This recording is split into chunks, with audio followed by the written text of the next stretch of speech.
Capitães da Areia, Jorge Amado. Noites dos Capitães da Areia, segunda continuação.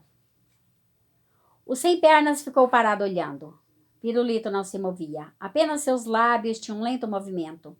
O Sem Pernas costumava burlar dele, como de todos os demais do grupo, mesmo de professor, de quem gostava, mesmo de Pedro Bala, a quem respeitava. Logo que um novato entrava para os Capitães da Areia, formava uma ideia ruim de Sem Pernas, porque ele logo botava um apelido. Ria de um gesto, de uma frase do novato. Ridicularizava tudo. Era dos que mais brigavam. Tinha mesmo fama de malvado. Uma vez, fez tremendas crueldades com um gato que entrara no trapiche. E um dia cortara de navalha um garçom de restaurante para furtar apenas um frango assado. Um dia em que teve um abscesso na perna, o rasgou friamente a canivete e, na vista de todos, o espremeu rindo. Muitos do grupo não gostavam dele, mas aqueles que passavam por cima de tudo e se faziam seus amigos diziam que ele era um sujeito bom. No mais fundo do seu coração, ele tinha pena da desgraça de todos. E rindo e ridicularizando, era que fugia da sua desgraça. Era como um remédio. Ficou parado olhando o pirulito que rezava concentrado. No rosto do que rezava ia uma exultada qualquer coisa que ao primeiro momento Sem Pernas pensou que fosse alegria ou felicidade. Mas fitou o rosto do outro e achou que era uma expressão que ele não sabia definir. E pensou, contrariando o seu rosto pequeno, que talvez por isso ele nunca tivesse pensado em rezar, em se voltar para o céu de que tanto falava o padre José Pedro quando vinha vê-los. O que ele queria era felicidade, era alegria, era fugir de toda aquela miséria, de toda aquela desgraça que os cercava e os estrangulava.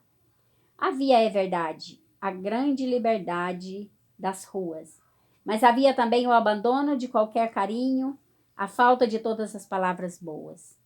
Pirulito buscava isso no céu, nos quadros de santos, nas flores murchas que trazia para Nossa Senhora das Sete Dores, como um namorado romântico dos bairros chiques da cidade traz para aquela a quem ama com intenção de casamento. Mas o Sem Pernas não compreendia que aquilo pudesse bastar. Ele queria uma coisa imediata, uma coisa que pusesse seu rosto sorridente e alegre, que o livrasse da necessidade de rir de todos e de rir de tudo, que o livrasse também daquela angústia, daquela vontade de chorar que eu tomava nas noites de inverno. Não queria o que tinha Pirulito, o rosto cheio de uma exaltação. Queria alegria, uma mão que o acariciasse, alguém que com muito amor o fizesse esquecer o defeito físico e os muitos anos. Talvez tivessem sido apenas meses ou semanas, mas para ele seriam sempre longos anos. Que vivera sozinho nas ruas da cidade, hostilizado pelos homens que passavam, empurrado pelos guardas, surrado pelos moleques maiores. Nunca tivera família. Vivera na casa de um padeiro, a quem chamava meu padrinho, e que o surrava. Fugiu logo que pôde compreender que a fuga o libertaria. Sofreu fome. Um dia levaram-no preso.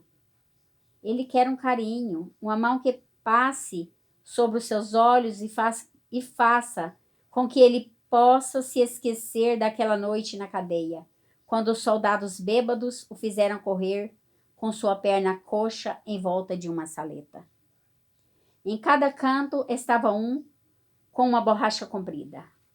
As marcas que ficaram nas suas costas desapareceram, mas de dentro dele nunca desapareceu a dor daquela hora.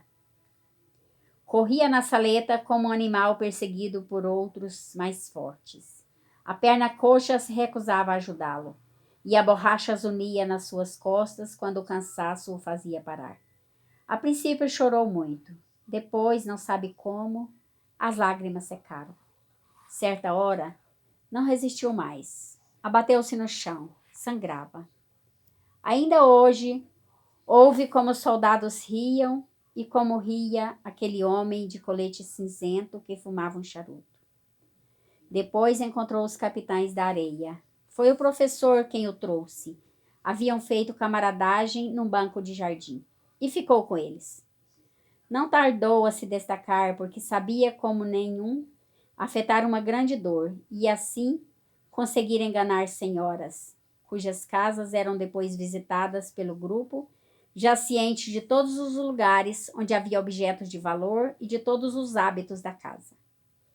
E o sem pernas tinha verdadeira satisfação ao pensar em quanto o xingariam aquelas senhoras que o haviam tomado por um pobre órfão.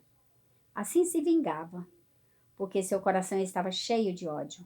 Confusamente, desejava ter uma bomba, como daquelas de certa história que o professor contara, que arrasasse toda a cidade, que levasse todos pelos ares.